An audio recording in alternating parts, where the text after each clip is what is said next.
બોલો કંઠીનું મેદાન ક્યાંથી ક્યાં સુધી હતું? હા, કાલે ચલાવ્યું છે, પીપીટી બી આપી દીધી હતી વાંચવા, અને મેં ખાસ ફોકસ કરીને કીધું તું ઘેર જઈને મેપમાં પ્રેક્ટિસ કરજો. છેલ્લે કીધું તું તો કેમ નહીં કરી? કંઠીનું મેદાન મોટા રણથી નારાયણમાં વચ્ચે નીચે કચ્છના અખાતના ભાગમાં દક્ષિણમાં, બરાબર? આ રીતનું સ્ટેટમેન્ટ આપણે લખેલું હતું કંઠીના મેદાનમાં. નામ કેમ પડ્યું? આકારના કારણે. આકાર કેવો? કંઠી જેવો, એટલા માટે એનું નામ પડી ગયું કંઠીનું મેદાન. ચલો બીજું વાગડનું મેદાન ક્યાંથી ક્યાં સુધી? બન્નીથી ખાવડા. અને બીજું કેવું હોય તો એ જ મોટું રણથી નાનું રણ, બરાબર છે? ચલો એ પછી જ આપણું અહીંયા બન્નીનું મેદાન. બન્નીનું મેદાન બાકી હતું ને? ચલો બન્નીનું મેદાન, ઘાસના મેદાનો. શું હતું એમાં? ઘાસના મેદાનો, પણ જગ્યા ક્યાંથી ક્યાં સુધી? અહીંયા બે નામ નહીં લખેલા.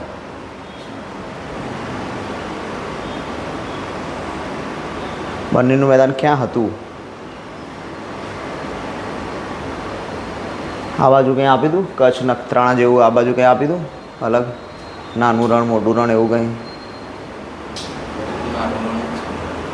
અને આ બાજુ નખત્રાણા હશે, જોઈ લેજો. નખત્રાણા લખેલું નહીં હોય. ચલો કંઈ નહીં. ઇન શોર્ટમાં આ 3 સેક્શન હતા. મેન બન્નીનું ઘાસ શેના માટે ફેમસ છે? ઝૂંપડા બનાવીશું, બરાબર? એ જે ઝૂંપડા બનાવીશું, ઘર બનાવીશું, એને શું કહેવાય? ભૂંગા. અને આખી આની કોલોની, બધા મકાનોનો જે સોસાયટી હોય એને શું કહેવાય? વાંઢ. અને તમે ચિંતા ના કરતા, ના ખબર પડે તો તમારે ફરી આવશે. ચલો વાંઢ, બરાબર છે? તો આટલું સેશન કમ્પ્લીટ થયું, બન્ની પૂરું થઈ ગયું. વાગડના મેદાનની વિશેષતા શું હતી?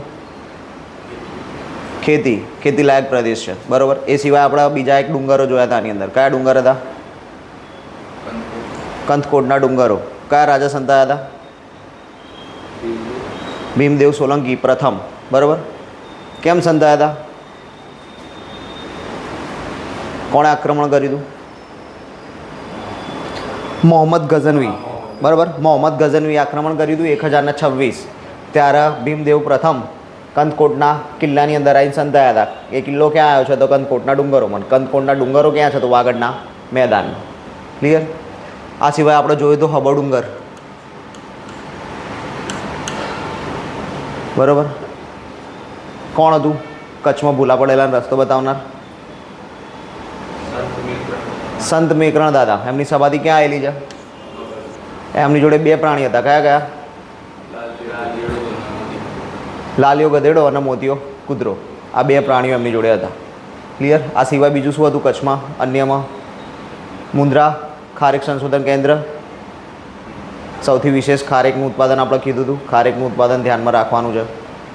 ચલો ડન. આટલું પૂરું. હવે નેક્સ્ટ આવી જઈએ આપણે આ બાજુ ઉત્તરમાં. સોરી, પહેલાં સૌરાષ્ટ્ર લઈએ ને. સૌરાષ્ટ્ર બાકી. સૌરાષ્ટ્રમાં પહેલાં શું હતું? હાલાર. કયો જિલ્લો આવશે? હાલારનો જિલ્લો કયો? જામનગર, બરાબર છે? પછી આવ્યું દારૂકાવન. દારૂકાવનનો જિલ્લો? દેવભૂમિ દ્વારકા. પછી આવ્યું ઘેડ પ્રદેશ. ક્યાંથી ક્યાં સુધી? માણાવદરથી નવી બંદર. માણાવદર કયા જિલ્લામાં? જૂનાગઢમાં. અને નવી બંદર ક્યાં? પોરબંદરમાં, બરાબર? માણાવદર જૂનાગઢ, નવી બંદર પોરબંદર. અને આ બેની વચ્ચે શું આવેલો છે? ઘેડ પ્રદેશ. કયા પાક માટે જાણીતો? મગફળીના પાક માટે જાણીતો. મગફળીનું સૌથી વધુ વાવેતર કયો જિલ્લો કરે? રાજકોટ. અને સૌથી વધુ ઉત્પાદન? જૂનાગઢ. ક્લિયર? હવે આમાં કન્ફ્યુઝ ના થતા. ચલો નેક્સ્ટ છે આપણું સોરઠ. સોરઠમાં આપણે કયો જિલ્લો કીધો હતો? જૂનાગઢ, ગીર સોમનાથ, અમરેલી. પણ ફાઇનલી એક યાદ રાખવાનું હોય તો જૂનાગઢ, બરાબર? હા. પછી આપણે આ લીલી નાગેર. ક્યાંથી ક્યાં સુધી? ચોરવાડથી ઉના. ચોરવાડ જૂનાગઢ, ઉના ગીર સોમનાથ, બરાબર? ચોરવાડમાં કોનો જન્મ થયો હતો? ધીરુભાઈ અંબાણીનો જન્મ ચોરવાડમાં થયેલો છે. ચોરવાડ શેના માટે ફેમસ હતું? કયો પાક હતો ચોરવાડમાં? શેનું ઉત્પાદન વધારે થતું હતું?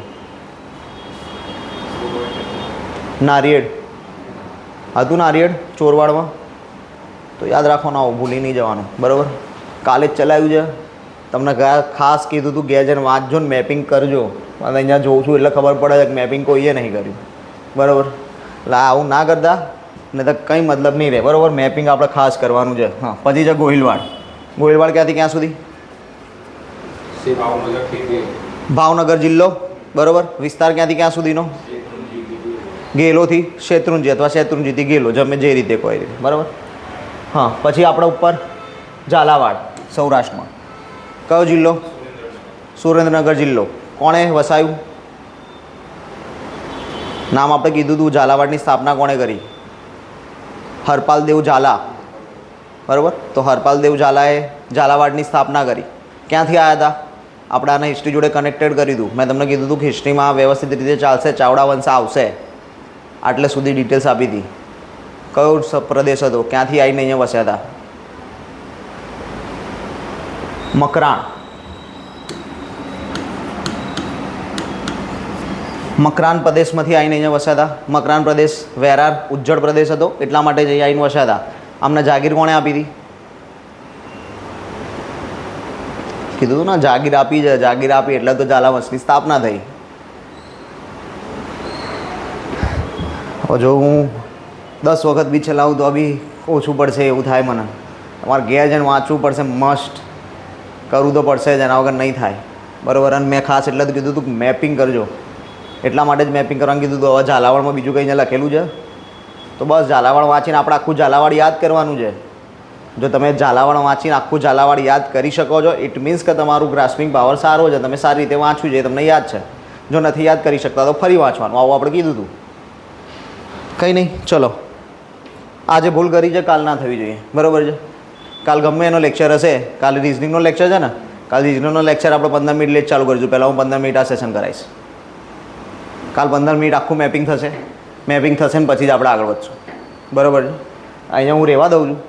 આપણું મેપિંગ આખું કાલે કરીશું ફરીથી, બરાબર. હાલ આપણે દક્ષિણ જોઈ લઈએ. કાલે આખો ભૌગોલિક પ્રદેશનું મેપિંગ કાલે ફરીથી થશે. અને કાલે મને કોઈ બહાના નહીં જોઈએ, બધાએ કમ્પ્લીટ કરીને આવવાનું જ છે. વાંચીને આવો.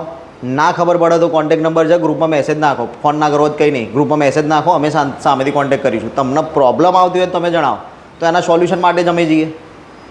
પણ તમે કંઈ કરશો જ નહીં ને પછી આઉટપુટ નહીં આવો તો એમાં અમે કંઈ નહીં કરી શકીએ. એટલે તમારે કરવાનું છે. તમને પ્રોબ્લેમ નડે છે તૈયારી કરવામાં તો અમે બેઠા છીએ, અમે તમને સોલ્યુશન્સ પ્રોવાઈડ કરશું, બરાબર.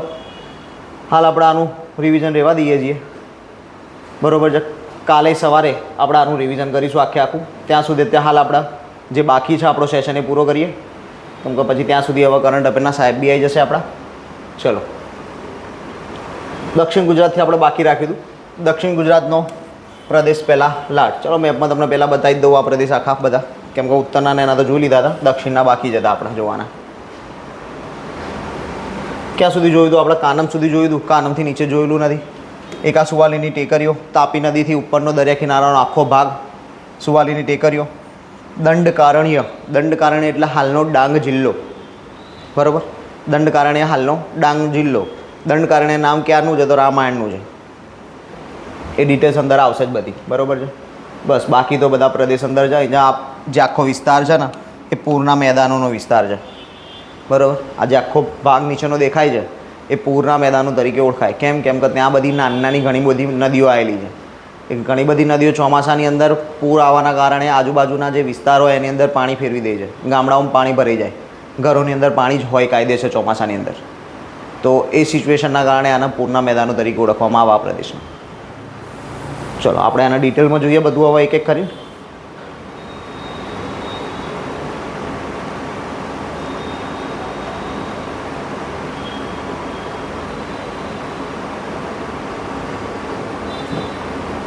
તો જે આપણો દક્ષિણનો ભાગ જે કાનમ નર્મદા નદીથી નીચેનો જે આખો પટ્ટો છે એ પહેલાં કયા નામે ઓળખાતો હતો? તો લાટ નામે ઓળખાતો હતો, બરાબર. મધ્ય ગુજરાત અને દક્ષિણ ગુજરાત. નર્મદાથી નીચે અને નર્મદાથી ઉપર. નર્મદાથી ઉપર આવો તો ક્યાં સુધી આવવાનું? તો સાબરમતી સુધી આવવાનું. સાબરમતીથી નર્મદા, નર્મદાથી નીચે દક્ષિણ. આ રીતે બે સેશન. આખો ભાગ કયા નામે ઓળખાય? લાટ. નર્મદા નદીના દક્ષિણનો ભાગ સ્પષ્ટતા કરી છે. રાષ્ટ્રકૂટો અને અનુમૈત્રક કાળમાં દક્ષિણનો ભાગ લાટ તરીકે ઓળખાતો હતો. કયા સમયગાળામાં ઓળખાતો હતો? કયા સમયમાં નામ આપવામાં આવ્યું હતું? તો બે નામ આપી દીધા, રાષ્ટ્રકૂટો અને અનુમૈત્રક કાળ. રાષ્ટ્રકૂટોનો સમયગાળો અલગ છે, અનુમૈત્રકોનો સમયગાળો અલગ છે. ટોલેમી લાટિકા આપણે જોયું હતું હ્યુએન સંઘમાં. હ્યુએન સંઘમાં શું આવ્યું હતું? કયો પ્રદેશ હતો? સોરઠ. સોરઠને એમને શું કીધું હતું? સુલ્કા. બરાબર, એમને સોરઠને સુલ્કા કીધું હતું. અહીંયા ટોલેમી ગ્રીક પ્રવાસી એમને લાટ પ્રદેશને કીધું છે લાટિકા. બે વસ્તુ જોડે યાદ રાખશું. હ્યુએન સંઘે સોરઠને શું કીધું? અને ટોલેમીએ લાટ પ્રદેશને શું કીધું? થોડું બોલવાનું રાખજો, જેટલું બોલશો એટલું યાદ રહેશે. જો યાદ રાખવાની અલગ અલગ ટેકનિક્સ હોય, બરાબર છે. એક સમયે તમે જેટલી ઇન્દ્રિયો એક જગ્યા ઉપર કેન્દ્રિત કરશો ને એટલું જ વધારે તમને ફાયદો થશે. હાલ આપણે લખાવતા નથી, કેમ કે આપણે ટાઈમ બચાવવો છે. બાકી જો તમે અહીંયા જોવો છો, હું બોલું છું એ સાંભળો છો, એનું એ લખો છો, આંખો ફરી એને જોવો છે અને માઇન્ડ એના ઉપર જ કામ કરે છે, તો એક જ વખત 4 થી 5 કામ એક સાથે થશે તો તમને મસ્ત યાદ રહી જશે. અત્યારે હાલ આપણે એક કામ ઓછું થાય છે, એના સિવાય લખતા નહીં તમે, તો એ કામ ઓછું થાય છે તો તમને સામે એ વસ્તુ એ રહેવી જોઈએ. પછી સામે તમારે બાકીની કોન્સેપ્ટના ક્લિયર રાખવાનો છે. એટલા માટે હું એકને એક શબ્દ જે વધારે ફોકસવાળો હોય ડબલ વખત કે 3 વખત રિપીટ કરું છું, કે તમને વધારે વખત સંભળાશે તો વધારે વખત ધ્યાન પડશે ને યાદ રહી જશે. તો યાદ રાખવાનું છે મસ્ટ. બરાબર, ચલો. હ્યુએન સંઘ, સોરઠ, સુલ્કા, ટોલેમી લાટિકા બોલવાનું છે બધાએ. હા, આપણે વોઠાના મેળાની વાત કરી હતી મેકરણ દાદાના સમયમાં, બરાબર છે. લાલ્યા ગધેડા માટે આપણે મેકરણ દાદાના સમયમાં વાત કરી હતી વૌઠાનો મેળો. તો બસ આપણને વૌઠા મળી ગયું છે. વૌઠા ગધેડાઓનો મેળો એટલે વૌઠાનો મેળો. પરીક્ષામાં સીધો ક્વેશ્ચન પૂછાય કે ગધેડાઓનો મેળો એટલે કયો મેળો? તો વૌઠાનો મેળો. કાર્તિકી 11 થી કાર્તિકી પૂર્ણિમા કયા સમયગાળા દરમિયાન આ મેળો ભરાય છે? જો કલ્ચરની અંદર આપણે અલગથી વૌઠાનો મેળો ભણીશું, એની અંદર તો ડિટેલ્સમાં જઈશું જ. હાલ આવ્યું છે એટલે હાલ બી જોઈએ છીએ, કેમ કે એકથી વધુ વખત તમારે એકને એક વસ્તુ આવશે તો તમને બી સરળ રહેશે. યાદ રાખો, એકથી વધુ વખત તમે વાંચશો તમને બી સરળ રહેશે. એટલે જ આપણે અહીંયા કવર કર્યું છે. બાકી મારા જિયોગ્રાફીમાં કલ્ચરને કંઈ લેવા દેવા નહીં, પણ આપણને ખબર છે કે આપણે દરેક સબ્જેક્ટમાં કવર કરવાનું જ છે આ વસ્તુને, તો એટલા માટે જ અહીંયા કવર કર્યું છે. બરાબર, તો યાદ રાખીશું ક્યાંથી ક્યાં શું. કાર્તિકી 11 થી કાર્તિકી પૂર્ણિમા કયો મેળો ભરાય? વૌઠાનો મેળો. ક્યાં ભરાય છે? વૌઠા ખાતે. વૌઠા ક્યાં આવ્યું? તો કે અમદાવાદ અને ખેડાની બોર્ડર ઉપર. ક્યાં? અમદાવાદ અને ખેડાની બોર્ડર. અહીંયા 7 નદીઓનો સંગમ છે. કેટલી નદીઓ ભેગી થાય? 7 નદી. કઈ કઈ?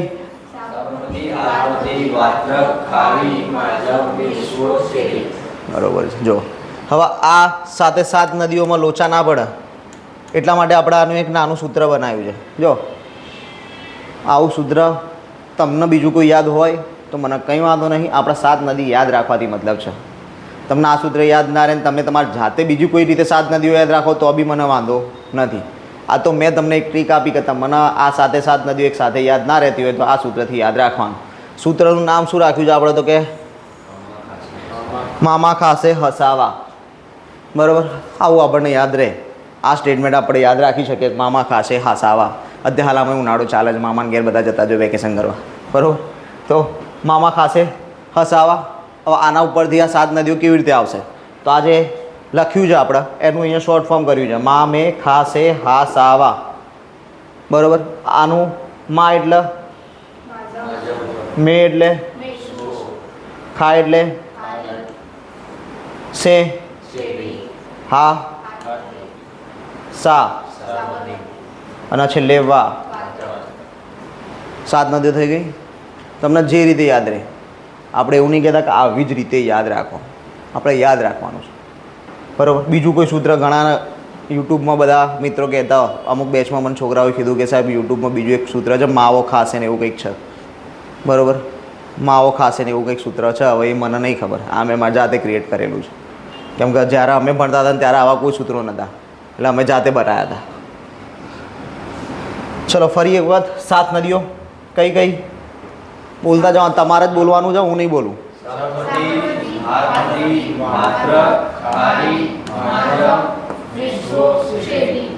ક્લિયર? આ 7 નદીઓ અત્યારે હાલ તમે 10 વખત બોલશો, પછી હું સ્ક્રીન કાઢી નાખીશ તો બી કદાચ એકાદ ભૂલી જવાશે. બરાબર, એટલે આનું શું કરવાનું?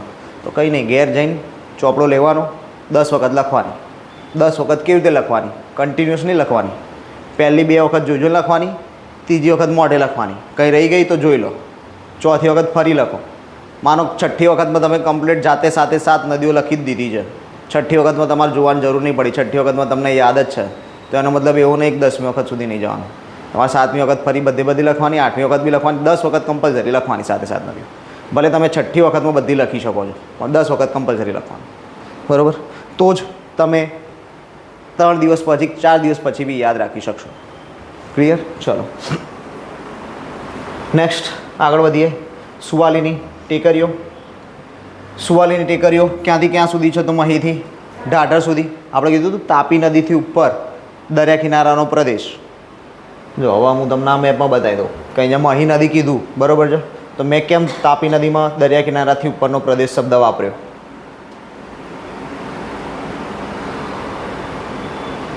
જો આ તાપી નદીનું મુખ છે અને આ મહી નદીનું મુખ છે. તો અહીંયા પૂરો થઈ ગયો દરિયા કિનારા ઉપર. એટલા માટે મેં કીધું હતું તાપી નદીથી ઉપરનો દરિયા કિનારાનો પ્રદેશ. બેમાંથી એક કંઈ ખોટું નહીં.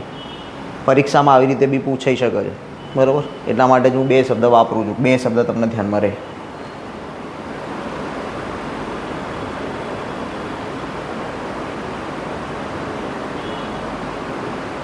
ચલો યાદ રાખજો. સુવાલીની ટેકરીઓ ક્યાંથી ક્યાં સુધી? મહીથી ઢાઢર અથવા તો મહીથી તાપી, તાપી નદીથી ઉપરનો બધો પ્રદેશ શું કહેવાય? સુવાલીની ટેકરીઓમાં. પછી છે દંડકારણ્ય. કયો જિલ્લો? ડાંગ જિલ્લો. રામાયણ સમયે ડાંગ જિલ્લાનું નામ. સબરીના એઠા બોર રામે ખાધા હતા એ જગ્યા. ત્યાં ડાંગની અંદર સબરી ધામ આવેલું છે. ત્યાં હાલમાં એક પથ્થર લોકેટેડ છે અને ત્યાં એવું કહે છે બધા કે આ જે પથ્થર કે જેના ઉપર રામ બેઠા હતા ને સબરીએ એઠા બોર ખવડાયા હતા, બરાબર?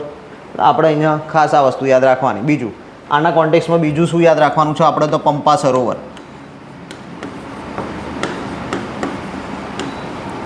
બરાબર છે? પંપા સરોવર ક્યાં આવેલું છે? ડાંગ. ક્યાં? સબરીધામની બાજુમાં જ, કે જ્યાં રામે બોર ખાતા હતા એની બાજુમાં જ પંપા સરોવર છે, કે જ્યાં સબરીનું નિવાસ સ્થાન હતું જોડે છે. ક્લિયર? બીજું પરીક્ષાની અંદર તમને માનો કહો કીધું છે અને જિલ્લા આપેલા નથી, રાજ્ય આપેલા છે. એમાં રાજ્ય જુદા જુદા છે ને એમાં ગુજરાત છે જ નહીં, તો પછી જવાબ આવે કર્ણાટક. કેમ કે એક પંપા સરોવર આવેલું છે કર્ણાટકમાં. ક્લિયર? 2 કોન્ટેક્સ જોયા. પંપા સરોવર ક્યાં આવેલું છે? તો એક પહેલું આપણને યાદ આવવું જોઈએ ડાંગ, સબરી, બરાબર છે? આ પૂરું થઈ ગયું. હવે માનો કે તમને જિલ્લા નહીં રાજ્ય લખીને આપ્યા અને એમાં બી કર્ણાટક રાજ્ય ઓપ્શન્સમાં છે, તો પછી તમારો જવાબ લખવાનો કર્ણાટક. ક્લિયર? કે કર્ણાટકની અંદર બીજું પંપા સરોવર અવેલેબલ છે અને પરીક્ષામાં એક વખત આ કર્ણાટકવાળું પંપા સરોવર પૂછાયેલું છે. ડાંગવાળું હજી સુધી ક્યાંય પૂછાયું નથી, પણ આપણે યાદ રાખવાનું છે. કેમ કે એક વખત આ પૂછ્યું, હવે કદાચ આ પૂછી લે, આપણે ધ્યાનમાં રાખવાનું. ચલો, મુખ્ય ખોરાક કયો છે આ પ્રદેશનો? તો રાગી અથવા તો નાગલી, બરાબર છે? અત્યારે હાલ મિલેટ્સ યર પાછલા વર્ષમાં આપણે ઉજવ્યું, બરાબર છે? મિલેટ્સ યર ઉજવાયું હતું લાસ્ટ યર, બરાબર? કદાચ તમને ધ્યાન ના હોય, 2022નું વર્ષ આખું આપણે મિલેટ યર તરીકે ઉજવ્યું છે. 23નું 2023 આખું મિલેટ યર તરીકે ઉજવ્યું. કયું? World millet year. વિશ્વ ખાધાન્ય જાડા ખાધાન્ય પાક, બરાબર? મિલેટ્સ એટલે જાડા ખાધાન્ય. જાડા ખાધાન્ય એટલે શું?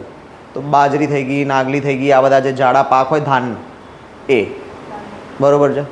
આ બધા પાકના મિલેટ્સ કહેવાય અને એનું ખોરાકમાં ભારણ વધે. આપણે ખાઈએ છીએ કોઈ ઘાસ? શિયાળામાં બાજરી આવે, બાજરીના રોટલા કેટલા ખાય? આમાંથી મકાઈના રોટલા કેટલા ખાય? એક જ વ્યક્તિ ખાય છે. જો આ સિચ્યુએશન છે. એટલા માટે જ આપણે વિશ્વ લેવલે આ દિવસ ઉજવવાની જરૂર પડી. કોઈ ખાતું નથી અને આ જે છે જે છે, કેમ કે આમાંથી ભરપૂર માત્રામાં મિલેટ્સ મળે છે. નામ બી જો મિલેટ્સ જ લખ્યું છે. મિનરલ્સ મળે છે, બધા પોષક તત્વો મળી રહી છે એટલા માટે, બરાબર? તો આ હતું 2023 વિશ્વનું. ભારતે આની પહેલાં 2021માં ઉજવ્યું. ભારતે પોતાનું નેશનલ મિલેટ યર કહે તો 2021, વર્લ્ડ મિલેટ યર કહે તો 2023. એટલે નાગલી એક મિલેટ પાક છે, બરાબર છે? ચલો આગળ વધીએ. હા, વધારાની માહિતી હવે દક્ષિણની બીજી વધારાની માહિતીમાં શું આવશે? તો તો કેળાની ખેતી નફાકારક છે. કેળાની ખેતી જો દક્ષિણના ભાગમાં કરવામાં આવે તો એ નફો ઉપજાવે. શેરડીનું ઉત્પાદન વધુ થાય છે. શેરડીનું ઉત્પાદન વધુ થતું હોવાના કારણે ત્યાં ખાંડ બનાવવાના કારખાનાઓની સંખ્યા વધારે છે. કેમ કે ખાંડ શેમાંથી બને? શેરડીમાંથી. શેરડીનો રસ કાઢીને આપણે ખાંડ બનાવીએ એટલા માટે. ફળોની ખેતીનું પ્રમાણ વધુ. ફળોની ખેતીનું પ્રમાણ વધુ છે. કારણ શું છે? પહાડી વિસ્તાર છે. પાક લેવા માટે યોગ્ય જમીનો જોઈએ. ફળો માટે તો વેલા બી ચાલી જાય, છોડ બી ચાલી જાય, એટલા માટે ત્યાં ફળોની ખેતી વધુ થાય. ચલો, નદીઓ કઈ કઈ આવી છે? તો નર્મદાથી નીચેની બધી નદીઓ અવેલેબલ થાય. નર્મદા, તાપી, પૂર્ણા, અંબિકા, ઔરંગા, પાર, કોલક, દમણગંગા બધી નદીઓનો સમાવેશ થઈ જાય. શેમાં? દક્ષિણમાં. અને આ જ બધી નદીઓનો સમાવેશ થાય પૂરના મેદાનોની નદીઓમાં.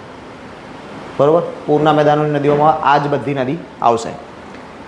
નર્મદા અને તાપીની મધ્યમાં જાપાની પદ્ધતિથી ડાંગરની ખેતી કરવામાં આવે છે. આપણે આની પહેલાં ડાંગરની ખેતી ક્યાં જોઈ? ભૌગોલિક પ્રદેશોમાં. જુવારની ખેતી જોઈ હતી, ડાંગરની ખેતી જોઈ હતી? એક ચલો, અમદાવાદમાં જોઈ હતી. અમદાવાદનો તાલુકો હતો દસકોઈ. શું જોયું હતું? ડાંગર કે જુવાર? બરાબર. તો આવું કનેક્ટિંગ યાદ આવી જવું જોઈએ. ત્યારે ડાંગર આવ્યું એટલે પહેલાં ડાંગર ક્યાં આવ્યું હતું? આવું યાદ આવવું જ જોઈએ, મસ્ટ. અને આ યાદ ક્યારે આવશે? જ્યારે તમે યોગ્ય રીતે વાંચ્યું હશે. બરાબર. ચલો, તો જાપાની પદ્ધતિથી ડાંગરની ખેતી કરાવવામાં આવે છે. કઈ જગ્યાએ? નર્મદાથી તાપીની વચ્ચે. જાપાની પદ્ધતિ કેમ વાપરી? કેમ કે જાપાની પદ્ધતિથી ઓછો એરિયા રોકાય અને ઉત્પાદન વધુ મળે, એટલા માટે જાપાની પ્રોસેસ આપણે વાપરી છે. ના, મિયાવાકી પદ્ધતિ જુદી છે. બરાબર. મિયાવાકી પદ્ધતિ છે ને એ વૃક્ષારોપણ માટે છે. નામ આવ્યું છે તો આપણે જોઈ લઈએ મિયાવાકીનું. મિયાવાકી પદ્ધતિ. આ મિયાવાકી પદ્ધતિમાં કેવું છે કે એક શોર્ટ લેન્ડ, ફોર એક્ઝામ્પલ કે 500 મીટરનો ટુકડો છે જમીનનો. આ 500 મીટરના જમીનના ટુકડામાં જંગલ ઊભું કરવું છે તો પદ્ધતિ યુઝ થાય મિયાવાકી પદ્ધતિ. આમાં કેવું હોય તો બિલકુલ આપણે કેવું જંગલમાં જઈએ તો ઝાડ વચ્ચે ડિસ્ટન્સ કેટલું બધું હોય? એક ઝાડ અહીંયા હોય તો બીજું ઝાડ કેટલુંક દૂર હોય? બરાબર છે. વધારે નહીં તો એટલીસ્ટ 50, 70 કે 100 મીટર જેટલું દૂર હોય. મિયાવાકી પદ્ધતિમાં કંઈ ના હોય. મિયાવાકી પદ્ધતિમાં અહીંયા ઝાડ છે તો બીજું ઝાડ અહીંયા જ હોય, બિલકુલ અડવડ, બિલકુલ નિયરેસ્ટમાં. બીજું કે એવા જ વૃક્ષો સિલેક્ટ કરવામાં આવે કે જે એ લેન્ડ છે એના અનુસંધાને યોગ્ય હોય. એના જે પોષક તત્વો છે એનાથી એ જે વૃક્ષો વાવવામાં આવ્યા છે એ જલ્દી પોષણ મેળવશે અને જલ્દી ગ્રો કરશે. એવા જ વૃક્ષો ત્યાં વાવવામાં આવે, એવા જ જંગલો ઉગાડવામાં આવે. બીજું, પાણીની ફેસિલિટી ઓછા પ્રમાણમાં જોઈતી હોય એ ધ્યાનમાં રાખવામાં આવે. તો પાણી ઓછું આપવાનું, ગ્રો જલ્દી થાય, જમીનના પોષક તત્વોમાં જલ્દી વધારો થાય અને એક લાર્જ સ્કેલ ઉપર જંગલ પ્રદેશ ઊભો થઈ જાય. આને કહેવાય મિયાવાકી પદ્ધતિ. ક્લિયર? આ જાપાનની ટેકનિક છે કે ઓછાઈ જગ્યામાં વધુ ફોરેસ્ટેશન લાવવું. પેલામાં કેવું છે કે એક ઝાડ દૂર છે, બીજું ઝાડ દૂર છે, વચ્ચે ખાડો ખોદીને તમે ઝાડ રોપી શકવાના નથી. અને પેલા લોકો આ જ રીતે મિયાવાકી પદ્ધતિ વાપરે છે કે જોડે જોડે છે. આ જોડે જોડે હોવાનો બીજો બેનિફિટ શું? કે ઝાડ વાવાઝોડું આવશે, કંઈ આવશે ને તો ઝાડ પડશે જ નહીં. કેમ કે બંને જોડે જોડે છે. જમીનની અંદર એ બધાના મૂળિયા એકબીજા જોડે અટેચ થઈ ગયા છે એટલે હવે જલ્દી પડવાની સિચ્યુએશનમાં નથી. એનું ધોવાણ, જમીનનું જે ધોવાણ થતું હશે વરસાદના કારણે એ બી નહીં થવા દે. બહુ બધા બેનિફિટ્સ આવે છે મિયાવાકી. બરાબર. મિયાવાકી આપણને ખાસ ઇમ્પોર્ટન્ટ નથી પણ આવે છે. મિયાવાકી એ જાપાની ટેકનિક છે, જંગલ પ્રદેશ માટે જરૂરી છે. આપણે જ્યારે જંગલ પ્રદેશ આવશે આની અંદર આપણે જંગલ પ્રદેશ જોવાના છીએ, એની અંદર મિયાવાકી પદ્ધતિ આવશે. બરાબર. ચલો, નેક્સ્ટ આગળ વધીએ. આમાં પાક કયા છે? કેરી. જો કેરીને તો બધી કેરીના અલગ અલગ નામ આપી જ દીધા છે અહીંયા. બરાબર છે. કાલ આપણે વાત કરી હતી, અત્યારે હાલ સિઝન બી ચાલે છે. ભાઈ મોઢામાં પાણી જ મારો વાંક ના કાઢતા. બરાબર. હાપુસ કેરી, પાયરી, રાજાપુરી, લંગડો, માલગોબો, નીલમ, તોતાપુરી. અડધી તો આપણે જોઈ જ નહીં, નામ સાંભળ્યા ખાલી. બરાબર. ચલો, બીજા ફળોની અંદર ચીકુ, કેરી, પપૈયા, દ્રાક્ષ, કેળા, આ બધું છે. પ્રથમ ખાંડનું કારખાનું આપણે વાત કરી હતી. સૌથી વધુ ખાંડના કારખાના અહીંયા જ આવેલા છે. સૌ પહેલું બી અહીંયા સ્થપાયું હતું બારડોલી ખાતે. હા, અરે બારડોલી ખાતે. બારડોલી ખાતે સૌ પહેલું સ્થપાયું હતું. કેવી રીતે સ્થપાયું હતું? તો સહકારી ધોરણે સ્થપાયું હતું. હવે સહકારી ધોરણ એટલે શું? કોને સહકારી ધોરણ કહેવાય? સરકારી નથી, સહકારી છે. ના, એવું જરૂરી નહીં કે અડધું ખાનગી ને અડધું સરકારી જ હોઈ શકે છે પણ જરૂરી નહીં. સહકારી કોને કહેવાય? કે આજે આપણે 7-8 વ્યક્તિઓ છીએ, આજે આપણે બધા ભેગા થઈ જઈએ અને ભેગા થઈને કોઈ એક ધંધો ચાલુ કરીએ. બરાબર છે. આપણે ધંધો ચાલુ કરીએ છીએ, આપણી કોઈ જોડે પૈસા નહીં, આપણે પૈસા ક્યાંથી લઈ આવીશું? લોન લઈને. સરકાર જોડેથી મદદ માગીશું, ભાઈ સરકાર અમને કામ કરવું છે, અમે કામ કરવા સક્ષમ છીએ અને જો અમારા જોડે સર્ટિફિકેટ છે, અમે જે કામ કરવા માગીએ છીએ ને એનું અમારા જોડે એનો અનુભવ છે અને અમે એની ટ્રેનિંગ લીધેલી છે, તો અમને પૈસા આપો, અમારા કામ ચાલુ કરવું છે, અમારા પોતાનો બિઝનેસ ચાલુ કરવો છે, પોતાનું સ્ટાર્ટઅપ ચાલુ કરવું છે. એટલે સરકાર આપણને ઓછા વ્યાજ દરે લોન પૂરી પાડશે અને પછી એ જ પૈસાથી આપણે ધંધો નાખશું બધા ભેગા થઈ અને ધંધાને ચલાવીશું. કોઈ એક વ્યક્તિ નહીં ચલાવો, બધા ભેગા થઈને ચલાવશે. હા, બધા ભેગા થઈને એક વ્યક્તિની નિયુક્તિ કરશે કે હા ભાઈ મેન પ્રમુખ આ કે ચેરમેન આ, એવી રીતે ચાલશે, પણ હશે બધા સંયુક્ત. કોઈ મેજર નિર્ણય લેવાનો થયો, કોઈ મોટા પાયે નિર્ણય લેવાનો થયો તો બધા એક સાથે નિર્ણય લેશે. આ કહેવાય સહકારી ધોરણ. અને ત્યાં હાલ મેક્સિમમ સહકારી ધોરણ જ ચાલે છે. દૂધનો જે વેપાર ચાલે છે, અમૂલ ડેરી આખી સહકારી છે, બરાબર છે. એટલે આ વસ્તુ ધ્યાનમાં રાખજો. સહકારી ધોરણ એમાં બની શકે કે તમે એઝ અ એક પાર્ટ છો, તમારે જે અમાઉન્ટ જોઈએ છે એ બહુ લાર્જ સ્કેલ ઉપર છે, તો સરકાર એમ કે ભાઈ અડધો હિસ્સો તમારો ને અડધો હિસ્સો સરકારનો. આ પોસિબિલિટી છે, તો પછી સરકાર ઇન્વોલ્વ થશે અંદર, પણ જરૂરી નથી કે સરકાર હોય જ. ચલો, પણ સરકાર તમને મદદ કરશે લોનના પૈસા બાબતે, તમને વ્યાજ માફી આપશે, બરાબર. વડોદરા જિલ્લાના સોનગીર અને સુરેન્દ્રનગર જિલ્લાના ધાગધ્રા વિસ્તારમાં રેતીનો પથ્થર, સેલ અને કોગ્લોમરેટ, જો આ ખડકો ક્રેટિસિયસ સમયને બધું છે ને, તમારે ખાસ કંઈ કામનું નહીં. આ જીપીએસસી કોન્ટેક્સનું કન્ટેન્ટ છે, તમારે પૂછાતું નથી. એક વાત આપણે જોઈ લઈએ છીએ, યાદ રહે તો રાખવાનું, ના રહે તો કંઈ ચિંતા કરવાની નહીં. આ સ્ટેટમેન્ટ બેઠા ઉઠાયેલા છે, જીપીએસસીની પરીક્ષામાં પૂછાયા હતા ને ત્યાંથી. જીપીએસસીમાં જે સ્ટેટમેન્ટ પૂછ્યા છે એ જ સ્ટેટમેન્ટ અહીંયા લીધા છે. અને આમાં ફોકસિંગ વસ્તુ શું હોય, તો જેમ કે અહીંયા આપ્યું છે કે આ કયા યુગના છે, તો ક્રિટિસિયસ યુગ. ક્રિટિસિયસ યુગ ક્યાં સુધી હતો? તો બહુ વર્ષો જૂની વાતો છે, કરોડો વર્ષ જૂની વાત છે. ચલો, અરબ સાગરમાં બોમ્બે હાઈથી શરૂ કરીને ઉત્તરમાં કલોલ સુધી સ્તરભંગનો નબળા ભૂપૃષ્ઠનો વિસ્તાર આવેલો છે. સ્તરભંગની વાત આપણે કરી હતી. શું હતું સ્તરભંગ? સ્તરભંગ કોને કીધું હતું? જમીનના બે ભાગ, ભૂકંપ આવે ત્યારે શું થાય? જમીનના બે ભાગ થઈ જાય, જમીન બે વચ્ચેથી અલગ થઈ જશે અને વચ્ચે ગેપ પડી જશે, ખાડો પડી જશે. આને કહેવાય સ્તરભંગ. બે જમીન અલગ કરી આપે એને સ્તરભંગની રેખા કહી શકાય. તો આવી એક રેખા અહીંયા આપી છે આપણને, અરબ સાગરની અંદર છે. સ્ટાર્ટ ક્યાંથી થાય છે? તો બોમ્બે હાઈથી. પૂરી ક્યાં થાય છે? તો કલોલ, બરાબર. નીચેથી લઈને છેક કલોલ સુધી આ રેખા છે. મતલબ શું થાય કે બોમ્બે હાઈથી લઈને કલોલ સુધી જમીન અલગ થશે, સમુદ્ર અલગ થશે. આ રીતે જુદું પડશે. ચલો, આ સ્તરભંગ ખંભાતના અખાતમાંથી પસાર થાય છે. એ તો સિમ્પલ વસ્તુ છે. હવે અરબ સાગરમાં હતું તો પસાર ખંભાતના અખાતમાં થઈને થવાનું, અરબ સાગરમાં થઈને. 3 નબળા ભૂપૃષ્ઠના પ્રદેશો છે, એનું મુખ્ય બિંદુ ખંભાતનો અખાત છે. મુખ્ય બિંદુ કેમ કીધું? કેમ કે જો ખંભાતના અખાતમાં એક્ટિવિટી થશે ને તો જ બીજે ક્યાંક થશે, બાકી નહીં થાય. ખંભાતના અખાતની અંદર જમીન જુદી પડવાની સ્ટાર્ટ થશે તો બાકી બધી જગ્યાએ જુદી પડવાની સ્ટાર્ટ થશે, અધરવાઇઝ નહીં થાય. 3 ભાગ છે, એમાં પહેલો ભાગ આપણે જોઈ લીધો બોમ્બે હાઈથી કલોલ, બરાબર. મુખ્ય ખંભાતનો અખાત જ છે. આ પહેલો પોર્શન થયો. હવે બાકીના 2 પોર્શન જોઈએ. બીજો આવો નબળો ભૂપૃષ્ઠનો વિસ્તાર, તાપી અને નર્મદાની ફાટ ખીણો. તાપીથી નર્મદાની જે ફાટ ખીણો છે એની અંદર આ તાપી નર્મદાની ફાટ ખીણો કેમ? કેમ કે 2 મોટી નદીઓ છે અને જ્યાં સમુદ્ર સંગમ પામે છે ને ત્યાં લગભગ જમીનથી, સમુદ્ર કિનારાથી જમીનનો જે ભાગ છે ત્યાં સુધી લગભગ 20 કિલોમીટર સુધી ઇફેક્ટેડ છે. 20 કિલોમીટર એટલે નાની વસ્તુ નથી, બહુ મોટા લાર્જ સ્કેલ કહેવાય. 20 કિલોમીટર નદીનું સમુદ્રથી અંદરનું વિસ્તાર કે જેમાં ઇફેક્ટ કરતું હોય એટલા માટે. ચલો, ત્રીજો ભૂપૃષ્ઠનો વિસ્તાર છે કચ્છ. ત્રીજો ભાગ કયો છે? કચ્છનો. એટલે હવે આ જે લાઈન છે એ કેવી થશે? તો કે નીચેથી મુંબઈ હાઈથી આવી કલોલ, કલોલથી ગઈ કચ્છ. કેમ કે એ લાઈનની અંદર જ તાપી નર્મદા તો આવી ગયા, પણ તાપી નર્મદામાં કેવું અંદરનો ભાગ આવી ગયો આડું. ચલો, હું મેપમાં તમને બતાવું, તમને વ્યવસ્થિત રીતે સમજાશે.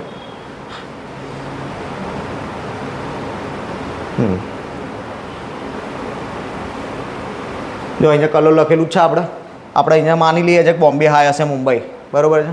આ મુંબઈ બોમ્બે હાઈથી કલોલ સુધી સ્તરભંગ રેખા છે આખી આખી. હવે અહીંયા આપણને કીધું કે નર્મદા અને તાપી, તો આ રીતે સ્તરભંગ રેખા હશે નર્મદા તાપીની. અને બીજી કીધી કચ્છની, તો કચ્છની રેખા આવી રીતે હશે. ક્લિયર? તો જુદું પડે એટલે કેવી રીતે જુદું પડે? તો આ સેક્શન આમ જાય, આ સેક્શન આમ જાય, 2 આ રીતે જુદા પડે. ઉપરનો ભાગ આમ જશે, નીચેનો ભાગ આમ આવી જશે. મતલબ શું? કે આખે આખો પોર્શન સાઈડમાં બહાર આવી જશે. સમજ્યા? બીજું કે જો વધારે ઇફેક્ટ થશે તો અહીંયા બી ભાગ પડશે. અહીંયાથી આમ ખુલી જશે જમીન, આખી નહીં તૂટી જાય પણ ખુલી જશે. જેમ કે જો આ છેક સુધી લાઈન છે નથી, આખું નહીં તૂટે, પણ અહીંયા વચ્ચે સુધી બ્રેકિંગ બહુ જગ્યા બહુ પહોળી થઈ જશે, સમુદ્રનું પાણી છે અંદર સુધી જતું રહેશે. ક્લિયર? આ સમજાયું કેવી રીતે 3 ભાગ છે અને કેવી રીતે રેખાઓ છે એની? ચલો ભાઈ, જો ના સમજાય ને તો કહી દેવું, તો જ એનું સોલ્યુશન આવશે, અધરવાઇઝ એનું સોલ્યુશન પોસિબલ નથી.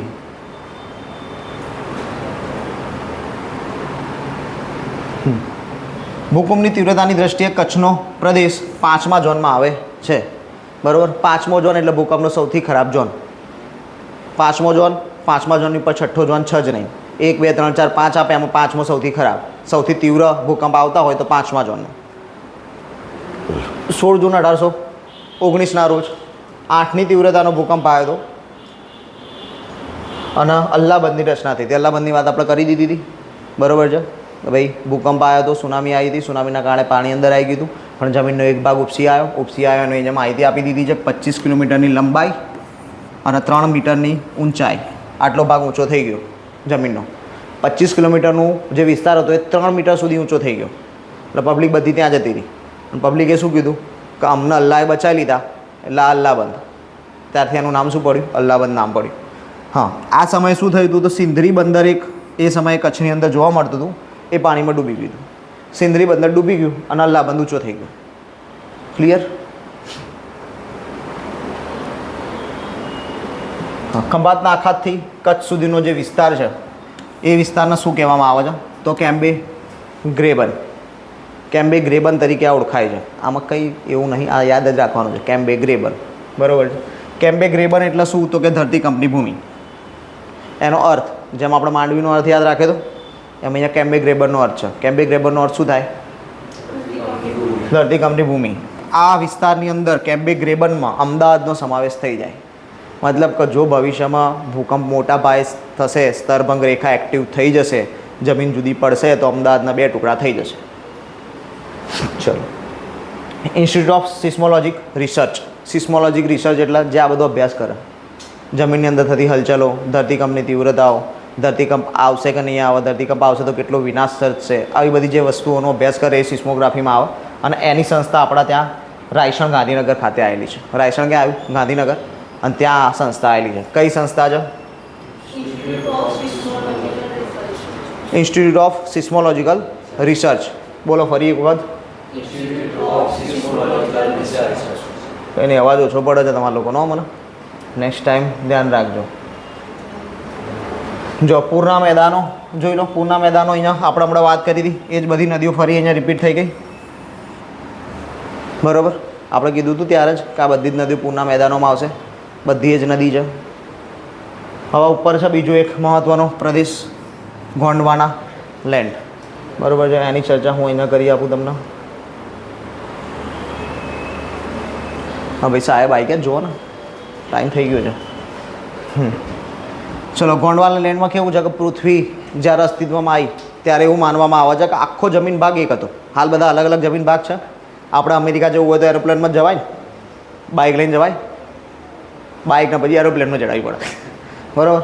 ચલો, એટલે એવું માનવામાં આવે છે કે આખો જે ભૂમિ ભાગ હતો, જમીનનો ભાગ, એ આખો જમીનનો ભાગ જે છે એ ગોંડવાના લેન્ડ તરીકે ઓળખાતો હતો. અને આ ગોંડવાના લેન્ડ જે ભાગ છે એમાંથી પછી ધીમે ધીમે ધીમે ધીમે ટુકડા થતા ગયા અને અલગ અલગ ખંડોની રચના થઈ. બરાબર? એક મૂળ પ્રદેશ કયો હતો? ગોંડવાના લેન્ડ. એના જ ટુકડા થયા અને એ ટુકડાઓના કારણે આ છેલ્લે શું થયું? અલગ અલગ પ્રદેશો રચાયા. જેમાં આપણે અલગ અલગ ખંડો જોઈએ છે. ઓસ્ટ્રેલિયા ખંડ, એશિયા ખંડ, અમેરિકા ખંડ. અમેરિકામાં આપણે ઉત્તર અમેરિકા, દક્ષિણ અમેરિકા કરી દીધું છે. આફ્રિકા અલગ કર્યું છે. આવી રીતે બધું અલગ અલગ કર્યું છે. બરાબર? યુરેશિયા, બધું અલગ અલગ છે. તો આ બધું થયું કે છેલ્લે મૂળ જમીન શું હતી? ગોંડવાના લેન્ડ. બસ એ જ વસ્તુ અહીંયા લખીને આપેલી છે તમને લોકોને.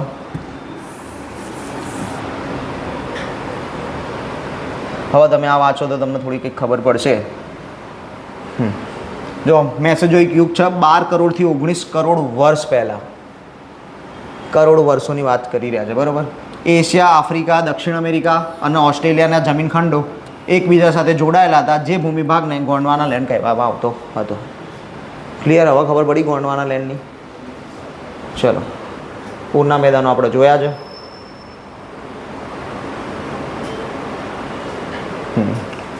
ભાદર બેસિન. ભાદર બેસિન, ભાદર નદી ક્યાં હતી?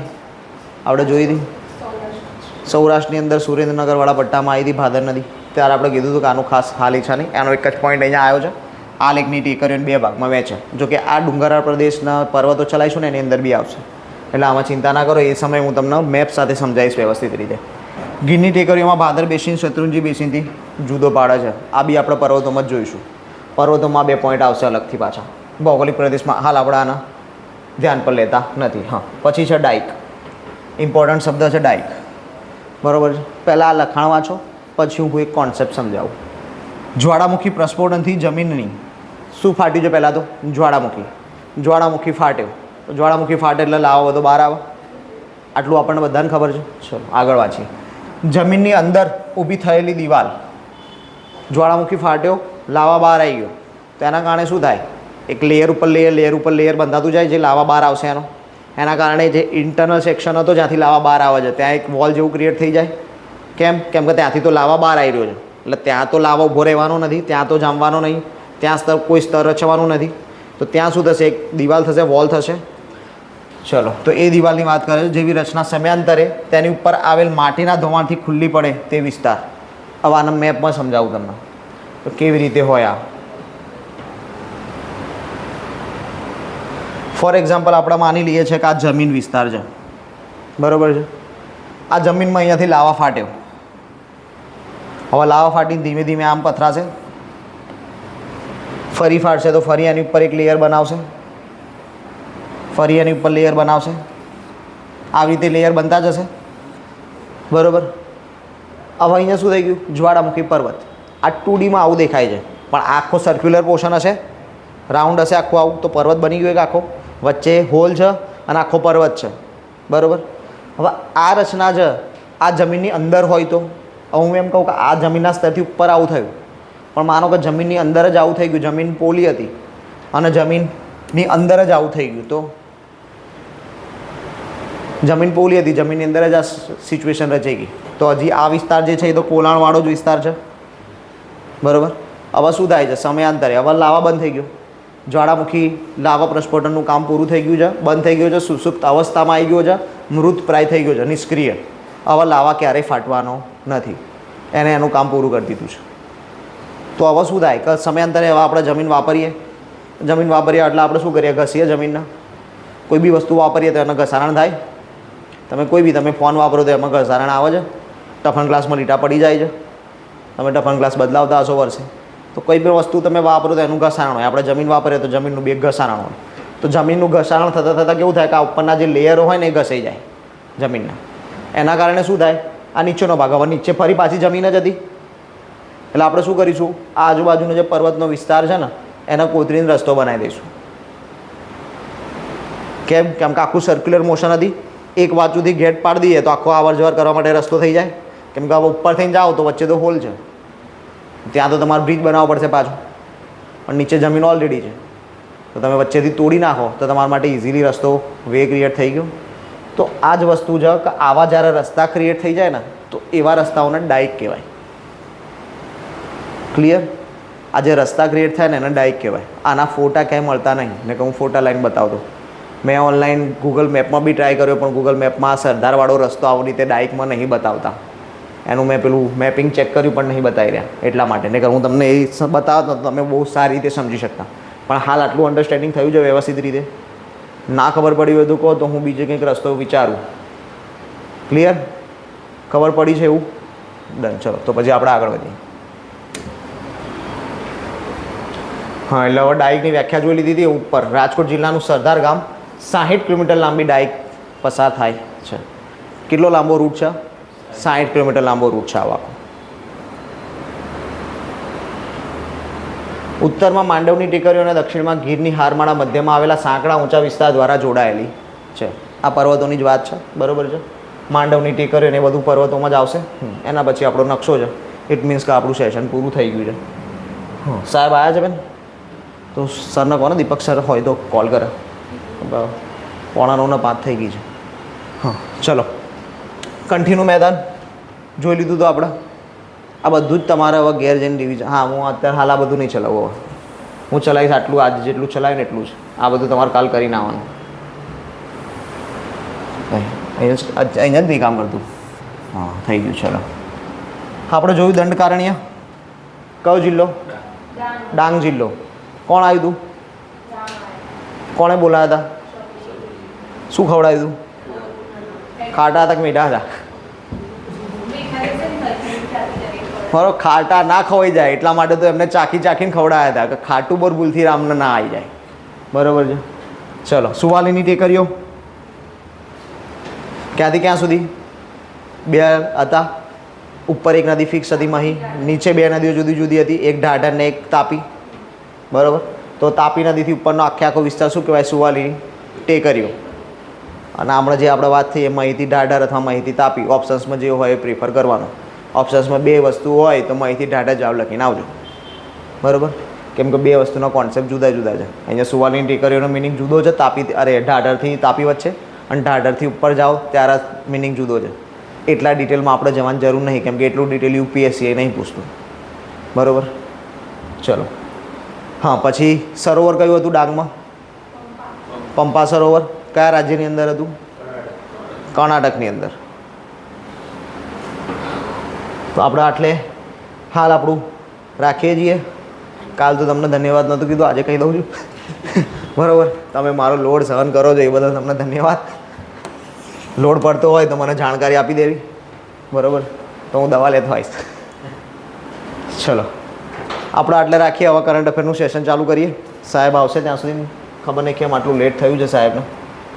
જોઈ લઈએ, વાત કરી જોઈએ. સાહેબને લેટ થવાનું કારણ એ જ હોઈ શકે કે 8 વાગે તેમની ડ્યુટી પૂરી થતી હતી. બરાબર, એ પોતે